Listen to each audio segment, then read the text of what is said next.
Hi friends, welcome to GVK study circle. ఈ వీడియోలో April 28, 2026కి సంబంధించి వార్తలు నిలిచిన జాతీయ, అంతర్జాతీయ, రాష్ట్రీయ అంశాల గురించి, వార్తలు నిలిచిన వ్యక్తులు, అవార్డులు, పుస్తకాలు, మరి క్రీడా సంబంధిత సమాచారం, ఒక్కొక్క అంశాన్ని వివరంగా తెలుసుకుందాం.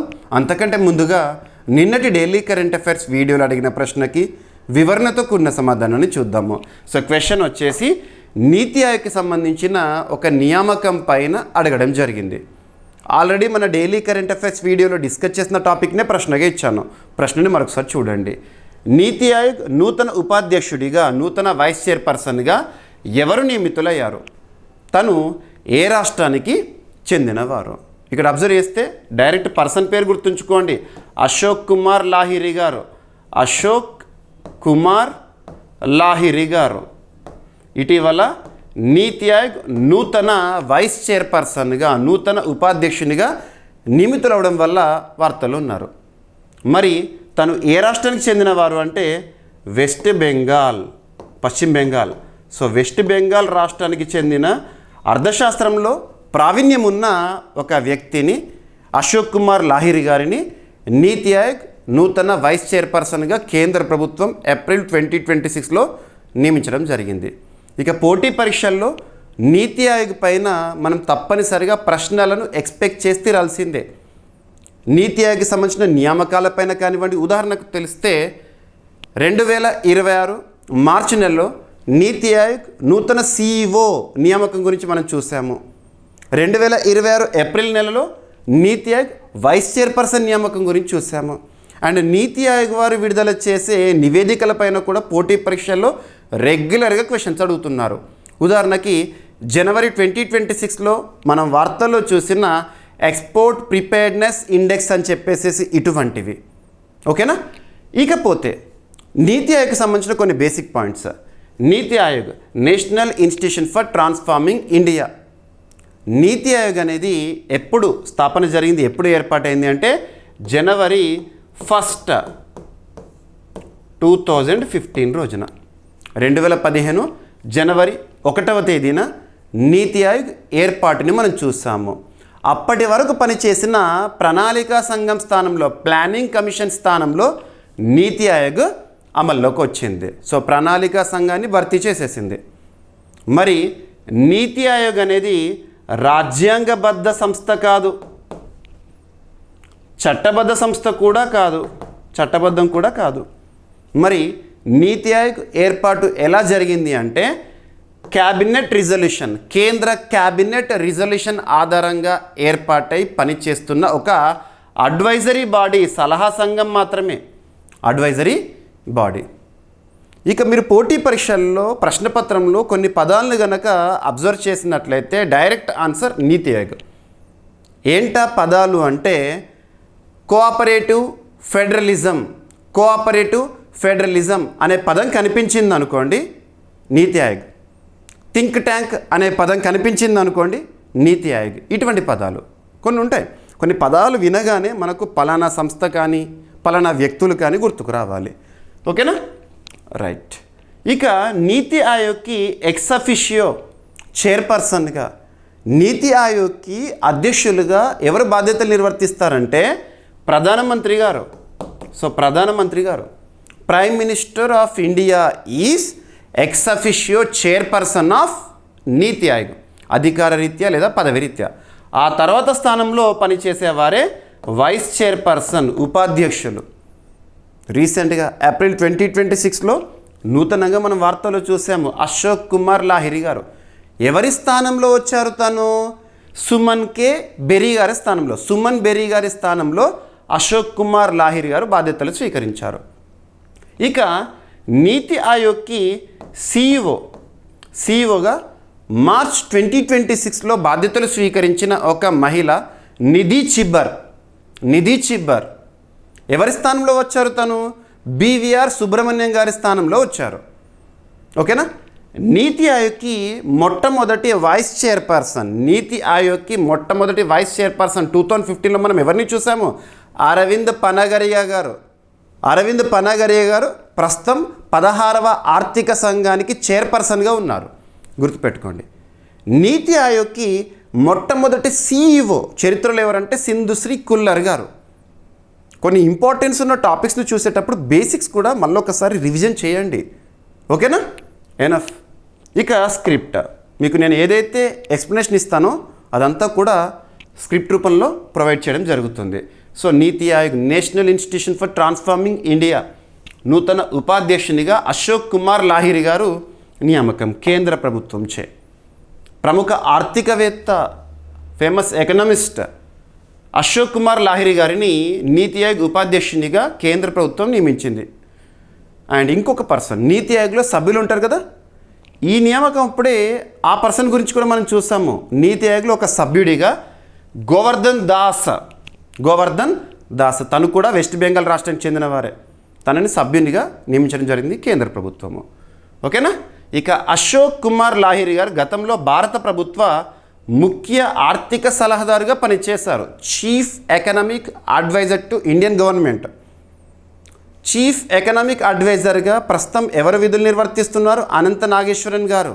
గుర్తుపెట్టుకోండి, చీఫ్ ఎకనామిక్ అడ్వైజర్ తను ప్రిపేర్ చేసేదే ఎకనామిక్ సర్వే. మనం 2025-26 ఆర్థిక సంవత్సరానికి సంబంధించిన ఎకనామిక్ సర్వే జనవరి 29, 2026 రోజున చూసాం కదా, అది. ఓకేనా? ఎస్. సో గతంలో అశోక్ కుమార్ లాహిరి గారు భారత ప్రభుత్వానికి ముఖ్య ఆర్థిక సలహాదారుగా కూడా పనిచేశారంట. ఆయన 15వ ఆర్థిక సంఘం సభ్యుడిగా సేవలు అందించిన వ్యక్తి. ఆర్థికవేత్త అంటున్నాను. ఓకేనా? ఇక 15వ ఆర్థిక సంఘం చైర్పర్సన్ ఎన్కే సింగ్, 16వది అరవింద్ పనగరే గారు. Right, enough. సో నీతి ఆయోగ్కి సంబంధించి మీకు ఏవైతే పాయింట్స్ని ఎక్స్ప్లెనేషన్ ఇచ్చానో అవన్నీ పాయింట్స్ ఇక్కడ బోర్డు పైన చూపించడం జరుగుతుంది. సో నీతి ఆయోగ్ వైస్ చైర్పర్సన్గా ఉన్న సుమన్ బెరీ గారు ఉన్నారు కదా, తన స్థానంలో ఎవరు వచ్చారు? అశోక్ కుమార్ లాహిరి గారు. అశోక్ కుమార్ లాహిరి గారు. పేర్లు రెండూ గుర్తుపెట్టుకోండి, ఎందుకంటే ఎవరి స్థానంలో ఎవరు వచ్చారు, ఇది ఇంపార్టెంట్. ఓకేనా? రైట్. సో ఈరోజు ఫస్ట్ టాపిక్ వచ్చేసి ఆర్టెమిస్ అకార్డ్స్. పోటీ పరీక్షల్లో ఈ టాపిక్ నుండి మనం ప్రశ్నలను ఎక్స్పెక్ట్ చేసి తీరాల్సిందే. రెగ్యులర్గా వార్తలు చూస్తున్నాం. సింపుల్గా చెప్పాలంటే మన CA 360 కోర్స్లో ఫస్ట్ వీడియో జనవరి 1, 2026 రోజున మీకు డైలీ కరెంట్ అఫైర్స్ వీడియో ఇచ్చాను కదా, అందులో కూడా ఆర్టెమిస్ అకార్డ్స్ గురించి చెప్పాను. ఇక పక్కన పెడితే ఈ టాపిక్లో భాగంగా మనం ఏ పాయింట్స్ గుర్తుపెట్టుకోవాలంటే, ఆర్టెమిస్ అకార్డ్స్ అంతరిక్ష సహకారం కోసం ఉద్దేశించబడిన ఈ ఒప్పందము ఎప్పటి నుండి అమల్లోకి వచ్చింది అంటారు. డేట్ గుర్తుంచుకోవాలి. అండ్ ఆర్టెమిస్ అకార్డ్కి సంబంధించిన ఫౌండింగ్ మెంబర్స్, వ్యవస్థాపక దేశాలు 8 ఉంటాయి, వాటి పేర్లు గుర్తుంచుకోవాలి. భారత్ ఈ ఆర్టెమిస్ అకార్డ్స్, ఆర్టెమిస్ ఒప్పందం పైన ఎప్పుడు సంతకం చేసింది, డేట్, ఇయర్. అసలు ఆర్టెమిస్ అకార్డ్స్ ఉద్దేశం ఏంటి, సరిపోతుంది. ఇక్కడ అబ్జర్వ్ చేస్తే ఆర్టెమిస్ అకార్డ్స్ లేదా ఆర్టెమిస్ ఒప్పందం అంటాం తెలుగులో.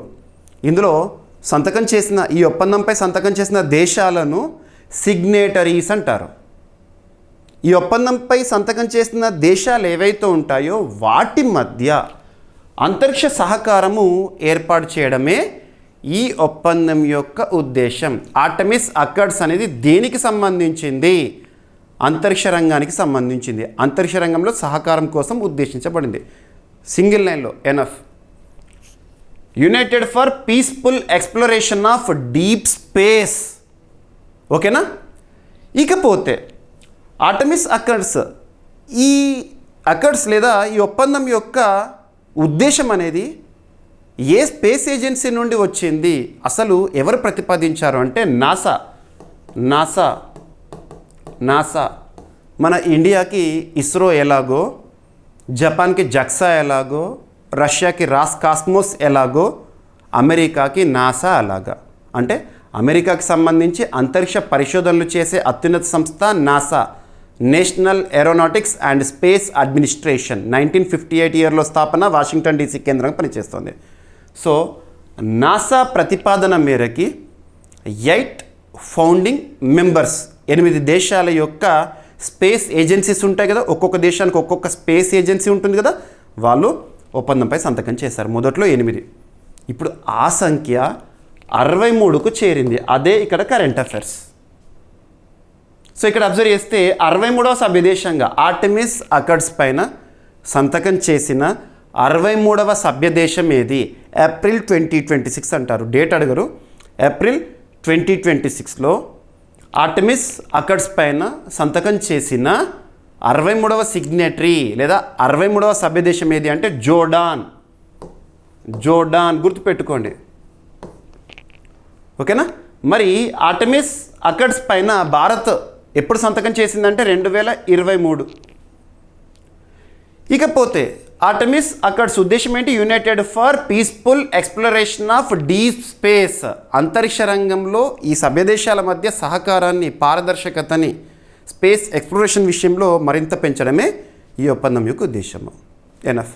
అండ్ అభ్యర్థులకు మరొకసారి చెప్తున్నాను, ఇటువంటి ఒప్పందాలు కానీ లేదా అంతర్జాతీయ సంస్థలు కానీ అంతర్జాతీయ కూటములు కానీ మనం వార్తలు చూస్తున్నప్పుడు నూతన సభ్యదేశము, నూతన సిగ్నేటరీ అనే పదాలు చూస్తున్నప్పుడు కొన్ని పాయింట్స్ గుర్తుపెట్టుకోండి.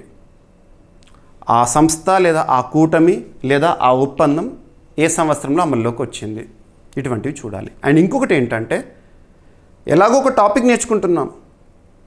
ఈ టాపిక్ నేర్చుకునేటప్పుడే ఇప్పటి వరకు కొన్ని అంతర్జాతీయ సంస్థ లేదా కూటముల్లో నూతన సభ్యదేశాలు ఏంటి, ఈ పాయింట్ని అడిషన్గా ఇచ్చుకున్నాం అనుకోండి, మనకి ఎక్కువ మొత్తంలో టాపిక్స్ని కంప్లీట్ చేసిన వాళ్ళం అవుతాము.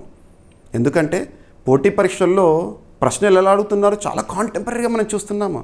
ఒక టాపిక్ని మరొక టాపిక్తో లింక్ చేస్తున్నారు, ఒక టాపిక్ని సబ్జెక్ట్తో లింక్ చేస్తున్నారు, స్టాటిక్ పాయింట్స్ ఇస్తున్నారు. ఇక్కడ మీకు ఒక ఎక్స్ట్రా ఇన్ఫర్మేషన్ ఇస్తున్నాను చూడండి. ప్రస్తుతం కొన్ని అంతర్జాతీయ సంస్థలు, అంతర్జాతీయ కూటముల్లో నూతన సభ్య దేశాలు. Direct point. NATO, North Atlantic Treaty Organization, April 4, 1949 స్థాపన, బ్రసెల్స్, బెల్జియం కేంద్రంగా పనిచేస్తుంది. నాటోలో 2024 సంవత్సరం వరకు, అంటే ఆ తర్వాత కొత్త సభ్యదేశం రాలేదు. ప్రస్తుతం నాటోలో ఎన్ని సభ్య దేశాలు ఉన్నాయంటే 32 సభ్య దేశాలు. మొదట్లో 1949లో 12 ఉండే, అది 32కు చేరింది. మరి 31వ సభ్యదేశము మరియు 32వ సభ్యదేశం ఏది అంటారు? 31వ సభ్యదేశం వచ్చేసేసి ఫిన్లాండ్, 32వ సభ్యదేశం వచ్చేసేసి స్వీడన్, నాటో. ఓకేనా? ఇక బ్రిక్స్, ప్రస్తుతం బ్రిక్స్కి అధ్యక్ష బాధ్యతలను నిర్వర్తిస్తుంది మన భారతదేశము. మరి బ్రిక్స్కి సంబంధించి ఎన్ని సభ్య దేశాలు ఉన్నాయంటే 11 సభ్య దేశాలు ఉన్నాయి. ఆ దేశాల పేర్లు, బ్రిక్స్ 5 దేశాలు తెలుసు కదా, Brazil, Russia, India, China, south Africa. వాటితో పాటు Egypt, Ethiopia, Iran, Saudi Arabia, United Arab Emirates, Indonesia. ఓకేనా? సో గుర్తుపెట్టుకోండి. ఇకపోతే G20 కాస్త G21గా అమల్లోకి వచ్చింది. సింపుల్గా అమల్లోకి వచ్చిందంటే G21 అని మనం పిలుస్తలేము. కాకపోతే అందులో నూతన సభ్య దేశం 2023 భారత అధ్యక్షతన G20 శిఖరాగ్ర సదస్సు సెప్టెంబర్ మంత్లో జరిగింది. సెప్టెంబర్ 9, 2023. అప్పుడు G20లో నూతన సభ్యత్వం పొందింది ఆఫ్రికన్ యూనియన్. గుర్తుంచుకోండి. ప్రస్తుతం G20కి అధ్యక్ష బాధ్యతలను ఎవరు నిర్వర్తిస్తున్నారంటే ఈ సంవత్సరానికి గాను అమెరికా. ఇక నాన్ అలైడ్ మూమెంట్లో 121st member country south Sudan. IMF, international monetary fund, Washington DC కేంద్రంగా పనిచేస్తోంది. IMFలో సభ్యదేశాల సంఖ్య 191కి చేరింది. 191వ సభ్యదేశం 2024 సంవత్సరంలో లీచ్టెన్స్టైన్. ADB, Asian development bank, Manila, Philippines కేంద్రంగా పనిచేస్తోంది. అందులో సభ్యదేశాల సంఖ్య 69కి చేరింది. 69వ సభ్యదేశం ఇజ్రాయెల్. ప్రత్యేకత ఏంటంటే నాన్ రీజనల్ మెంబర్ 2024 సంవత్సరంలో. ఇక న్యూ డెవలప్మెంట్ బ్యాంక్ అంటే మనం బ్రిక్స్ బ్యాంక్ అంటాం కదా, బ్రిక్స్ బ్యాంక్ అన్న న్యూ డెవలప్మెంట్ బ్యాంక్ అన్న ఒకటే. అందులో సభ్యదేశాల సంఖ్య 11కు చేరింది. నూతన సభ్యదేశాలు కొలంబియా, ఉజ్బెకిస్తాన్. ఇక వరల్డ్ ట్రేడ్ ఆర్గనైజేషన్, అందులో సభ్యదేశాల సంఖ్య 166కు చేరింది. 164, 166కు వచ్చింది. 165, 166వ సభ్యదేశం ఏదంటే కమరోస్, తైమూర్ లెస్తే. గుర్తుపెట్టుకోండి. ఓకేనా? అది 2024లోనే జరిగింది. ఇక ఆర్టెమిస్ అకర్డ్స్ మనం జనవరి 1 రోజున చూసాము. అంటే 2025 డిసెంబర్ వరకు ఆర్టెమిస్ అకార్డ్స్లో సిగ్నేటరీ సంఖ్య 59 ఉండే.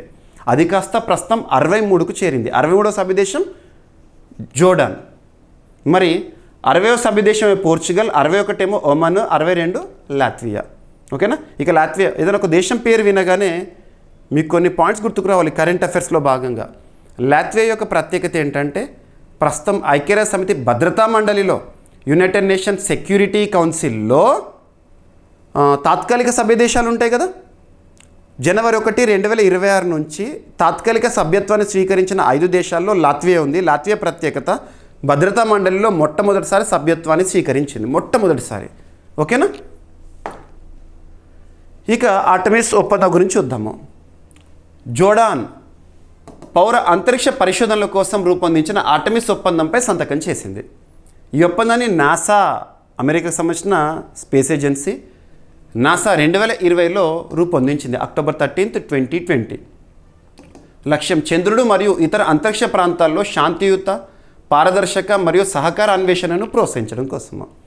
ఇక ప్రాధాన్యత ఏంటి? ఆర్టెమిస్ ఒప్పందం యొక్క ఉద్దేశం ఏంటి? ప్రాధాన్యత ఏంటంటే అంతరిక్ష కార్యకలాపాల్లో పారదర్శకత పెంపొందించడం, ట్రాన్స్పరెన్సీ, శాంతియుత అన్వేషణ, భద్రత మరియు పరస్పర అనుకూలత, సహకారము, వ్యోమగాములకు అత్యవసర సహాయం కోసము, అంతరిక్ష వారసత్వ ప్రదేశాల సంరక్షణ మరియు అంతరిక్ష వ్యర్థాల నియంత్రణ, స్పేస్ జంక్ విషయంలో హౌ టు మేనేజ్ అని ఈ దేశాలన్నీ కూడా ఆలోచిస్తూ ఉంటాయి.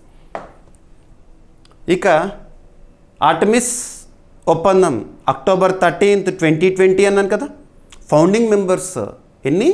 8. ఆ 8 దేశాలు ఏంటంటే అగ్రదేశం America, Australia, Canada, Italy, Japan, Luxembourg, United Arab Emirates, United Kingdom. ఓకేనా. 8 దేశాలు.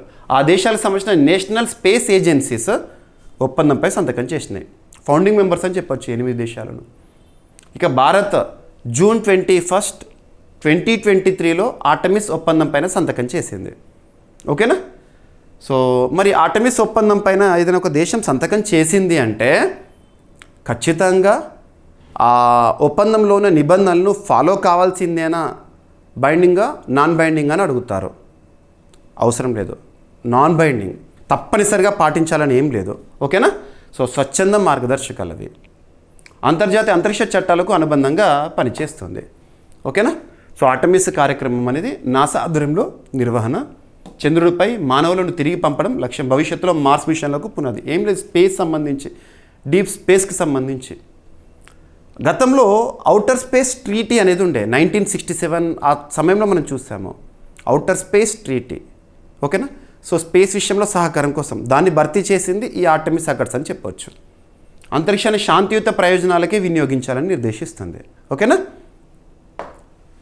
సో సెకండ్ టాపిక్ వచ్చేసి మహాబలేశ్వర్లో ఎక్స్బ్యాండ్ డాప్లర్ వాతావరణ రాడార్ ఏర్పాటు. సో ఇక్కడ అబ్జర్వ్ చేస్తే ఇది కూడా సైన్స్ అండ్ టెక్నాలజీలో భాగంగా అర్థం చేసుకోవాలి. అభ్యర్థులకు మరొకసారి చెప్తున్నాను, కరెంట్ అఫైర్స్ అనేది ఒక సింగిల్ సబ్జెక్ట్ కాదు. కరెంట్ అఫైర్స్ అనేది మనం జనరల్ స్టడీస్లో భాగంగా నేర్చుకునే ఒక్కొక్క సబ్జెక్ట్ ఉంటుంది కదా, ఆయా సబ్జెక్ట్ వైజ్గా వస్తున్న updated information, polity, economy, geography, history, SNT, environment and etcetera, అలా వార్తలు నిలిచిన అంశాన్ని సబ్జెక్ట్ లింక్ చేస్తూ నేర్చుకుందాం అనుకోండి.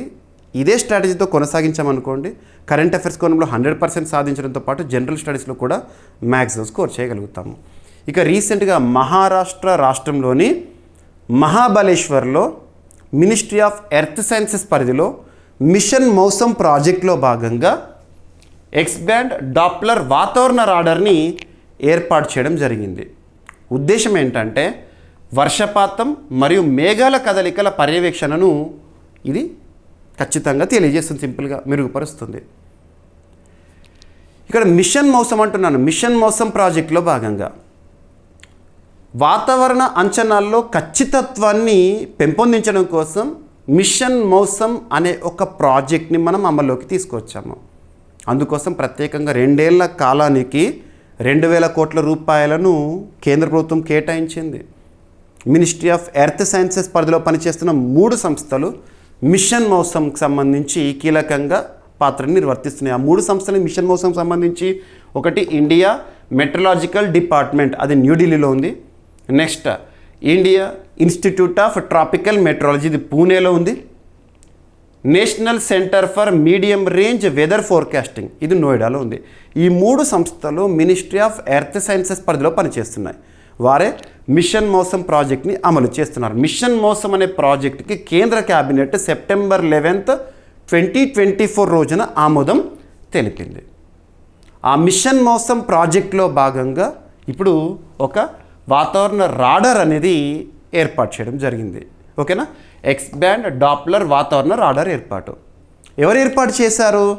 Indian Institute of Tropical metrology.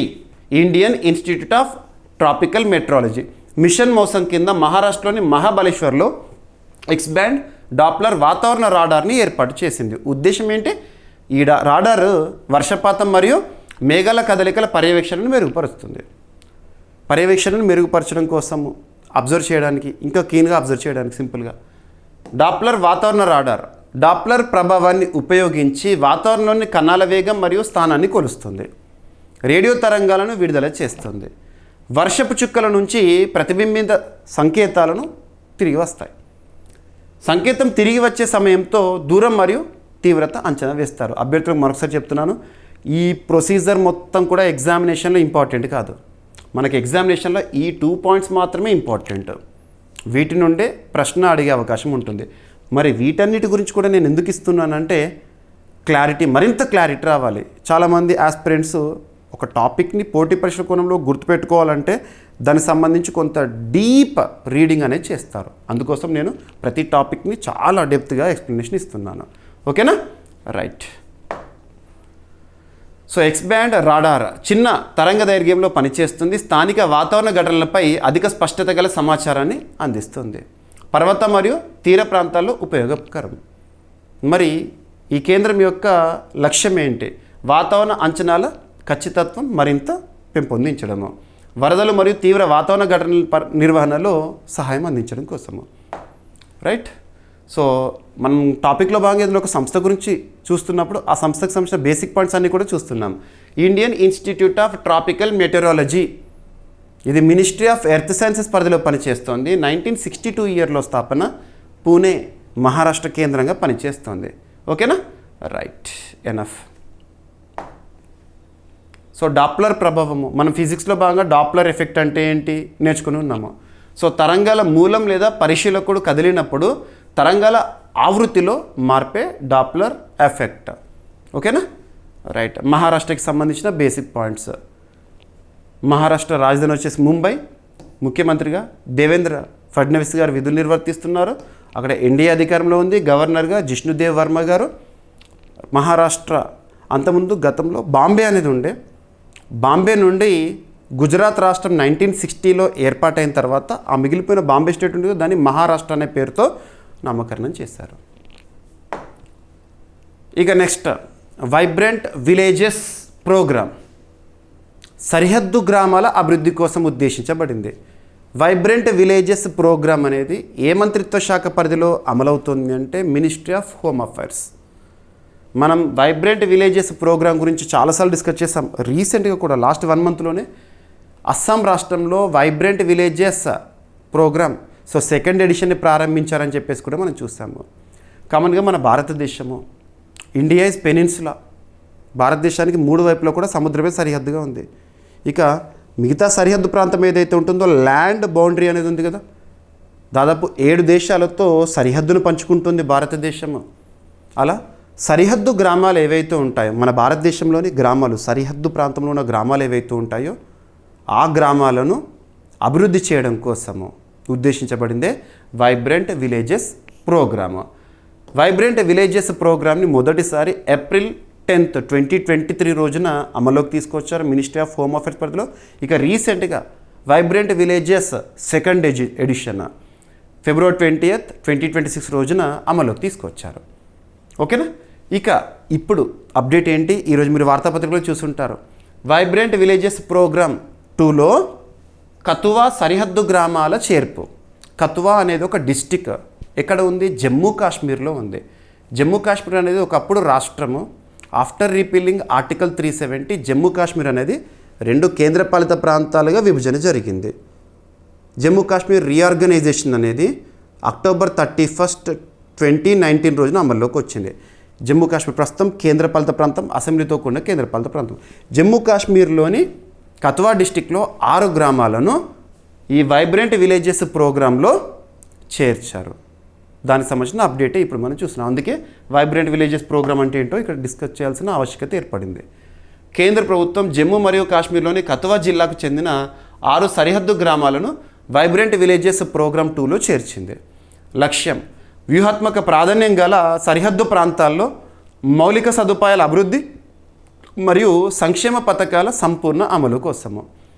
ఈ గ్రామాలు అంతర్జాతీయ సరిహద్దు సమీపంలో ఉండి భద్రత మరియు గ్రామీణ అభివృద్ధి పరంగా కీలకమైనవి. అనుసంధానం, ప్రజాసేవలు మరియు సామాజిక ఆర్థిక అవకాశాల పెంపే ప్రధాన ఉద్దేశము. రైట్. మరి ఇప్పుడు కథువా డిస్టిక్లోని 6 గ్రామాలు అంటున్నాను కదా, ఆ 6 గ్రామాల పేర్లు ఏంటంటే, ఒకటి బోబియా, సెకండ్ కడియాల, గజ్నాల్, కరౌల్ కృష్ణ, రదువా, గుజ్జర్చక్ ఈ గ్రామాలను చేర్చారు. ఓకేనా. సో రహదారి అనుసంధానం, సో రీజనల్ కనెక్టివిటీని పెంచుతారు, ముఖ్యంగా రూరల్ కనెక్టివిటీ ఇటువంటివి గ్రామాల్లో. ఓకేనా. ఆరోగ్య మరియు విద్యా సదుపాయాలు బలోపేతం అనేది ఉద్దేశము. రైట్. ఎనఫ్. ఇక జమ్మూ కాశ్మీర్కి సంబంధించి బేసిక్ పాయింట్స్. వేసవి రాజధాని శ్రీనగర్, శీతాకాల రాజధాని జమ్మూ. అక్కడ లెఫ్టినెంట్ గవర్నర్గా కేంద్రపాలిత ప్రాంతం కదా మనోజ్ సిన్హా గారు ఉన్నారు.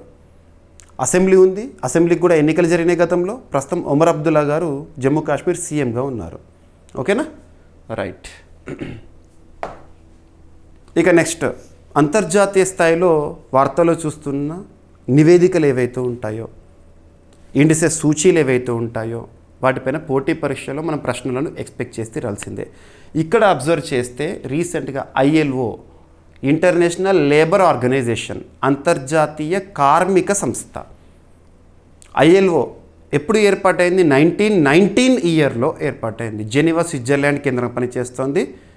1946 నుండి ఐక్యరాజ్య సమితికి అనుబంధంగా పనిచేస్తుంది.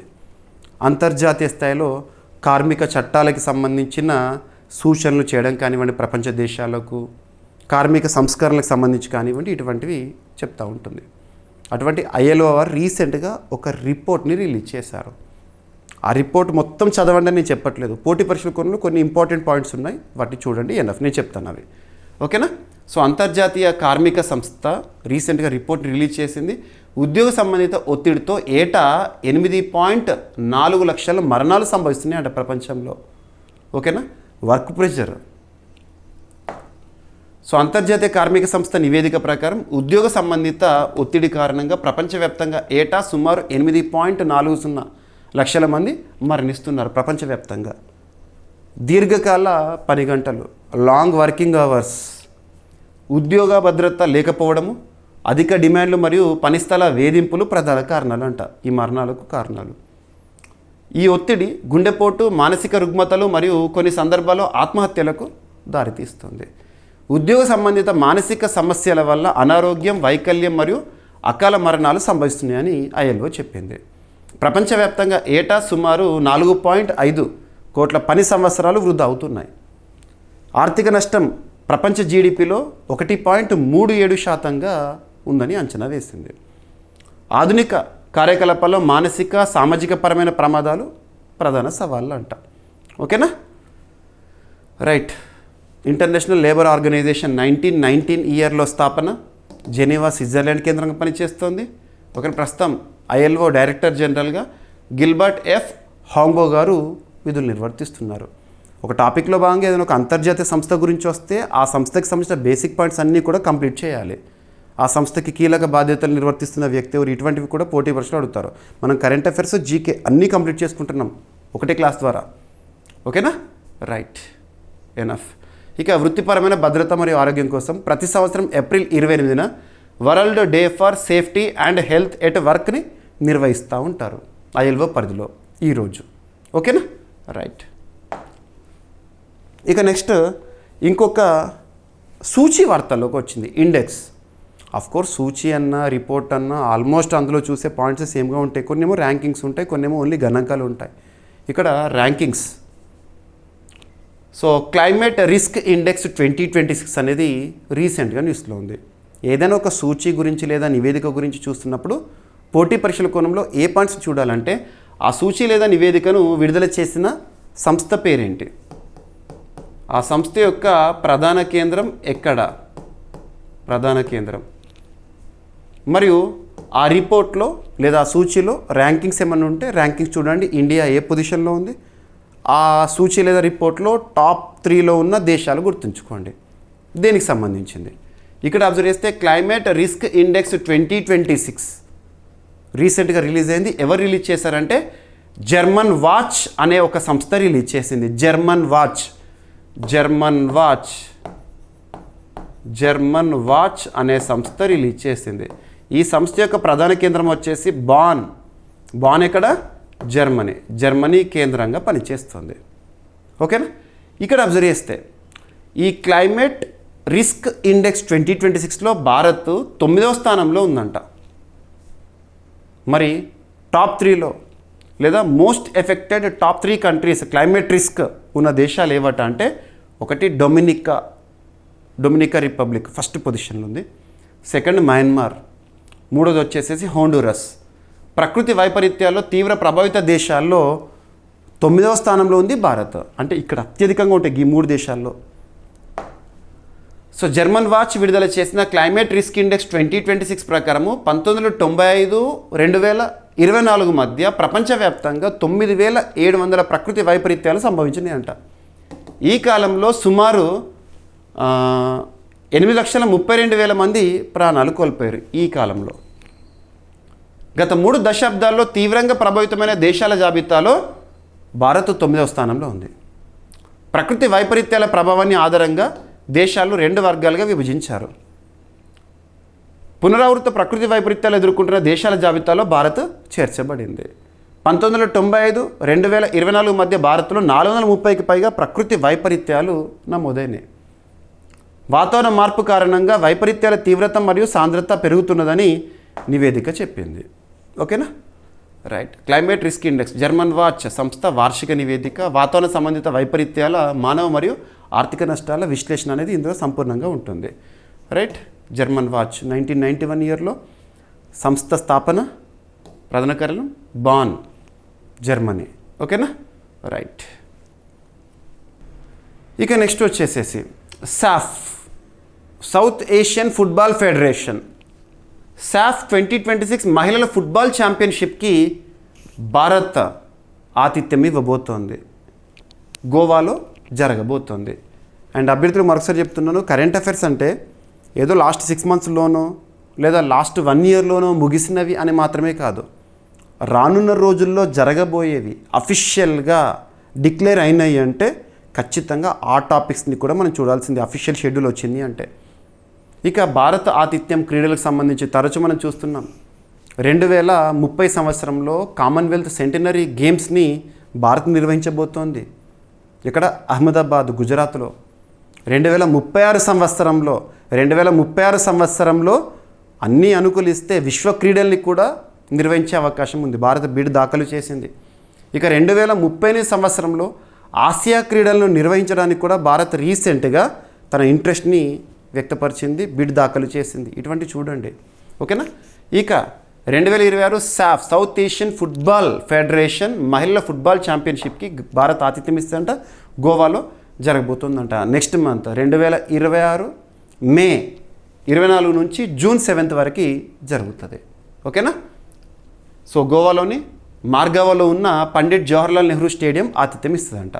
2016లో సిలిగురిలో నిర్వహించిన తర్వాత భారత్ ఇప్పుడే నిర్వహించడం వార్తల్లో ఉంది.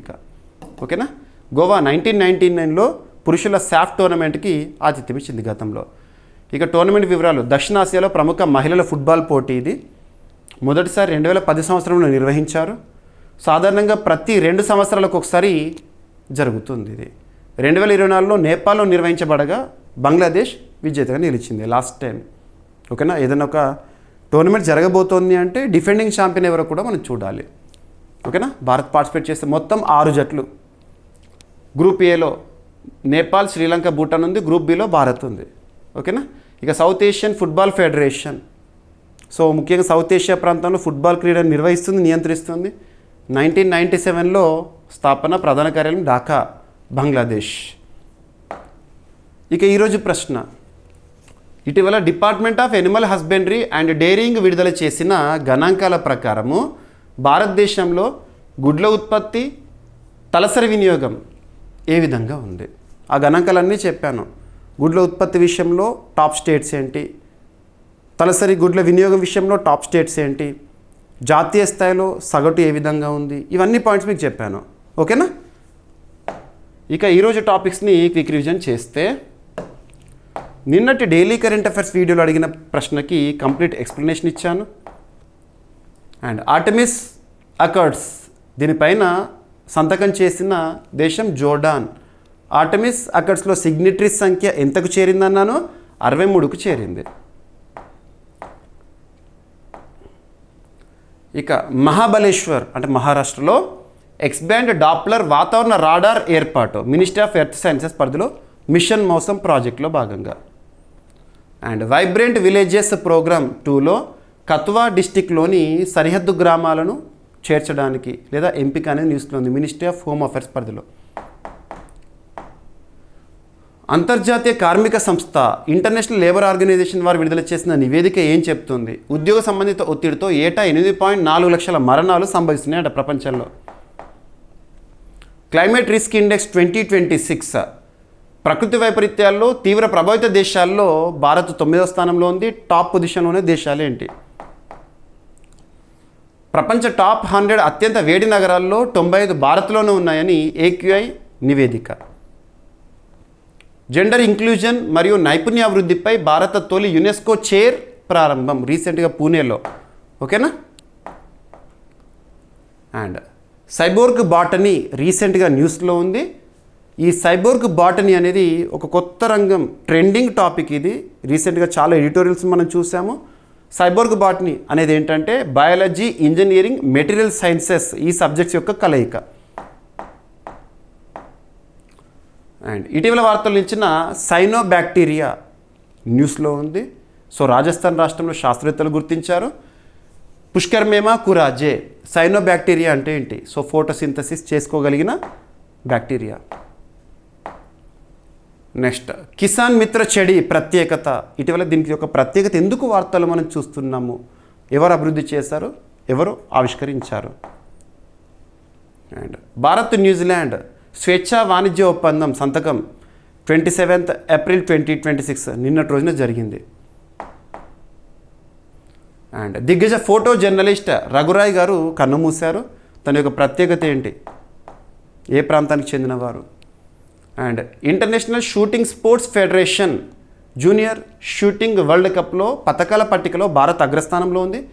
16 పథకాలు సాధించింది. ఎక్కడ జరిగింది? ఈజిప్ట్లోని కైరోలో. ఇక 2026 సాఫ్ సౌత్ ఏషియన్ ఫుట్బాల్ ఫెడరేషన్ మహిళల ఫుట్బాల్ ఛాంపియన్షిప్కి భారత్ ఆతిథ్యం ఇస్తుంది. నెక్స్ట్ మంత్ మే 24th నుండి ఈ టోర్నమెంట్ గోవాలో ప్రారంభం కాబోతోంది. ఇక ఈరోజు ప్రశ్న, ఇటీవల department of Animal husbandry and daring విడుదల చేసిన గణాంకాల ప్రకారము భారతదేశంలో గుడ్ల ఉత్పత్తి మరియు తలసరి వినియోగం ఏ విధంగా ఉంది? ఓకేనా? ఆల్రెడీ మనం డిస్కస్ చేసిన టాపికే. అభ్యర్థులు ప్రతిరోజు మన డైలీ కరెంట్ అఫైర్స్ వీడియో చూడండి. మీకు ఎక్స్ప్లెయిన్ చేస్తున్న ప్రతి టాపిక్ ఏదైతే ఉంటుందో మీకు PDF రూపంలో కూడా మన CA 360 కోర్సులో అందుబాటులో ఉంటుంది. తెలుగు మీడియం అభ్యర్థుల కోసం తెలుగులో ఉంటుంది, ఇంగ్లీష్ మీడియం అభ్యర్థుల కోసం ఇంగ్లీష్లో ఉంటుంది. డౌన్లోడ్ చేసుకొని చదవండి. ఓకేనా? ఏమైనా మిస్లేనియస్ టాపిక్స్ ఉంటే నో నీడ్ టు వర్రీ. రేపటి క్లాస్లో జోడించి డిస్కస్ చేద్దాం. రేపు మళ్ళీ కలుద్దాం. Thank you.